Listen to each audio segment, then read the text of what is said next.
করছে আজকে দাদা। এই যে চিকেন চিকেন রান্না করছে দাদা। আর কে কি কাজ করছে চলো তোমাদের দেখাই। এই যে মাসি হলো আমার ছেলেকে খাওয়াচ্ছে, মাসির দায়িত্ব এটা। আর এই মাসি করছে হলো কাটছে হলো কচু, কচুর পাতুরা হবে, তাই মাসি কচু কাটছে। হ্যালো হাই বন্ধুরা।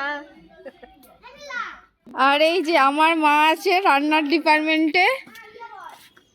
এই যে মাছ অনেক ধরনের, লোটে, চাদা, শুটকি সব হবে রান্না ডিপার্টমেন্ট। পরে কি হবে তার ঠিক নেই। পরে কি হবে ঠিক নাই তো আপনারা হচ্ছে পরে আবার কি হবে বলতে পারছি না, এখনো মাংস হতে পারে, আর কি হবে বলতে পারছি না। আপনারা থালা নিয়ে চলে আসবে, যার যার খেতে ইচ্ছা হবে চলে আসবে। এই যে আর আমি হলো মাংস দিয়ে খাওয়াচ্ছি চিকেন, আর আমি হলো ফকটিয়ায় ঘুরে ঘুরে বেড়াই। তো টাটা। না বাবা।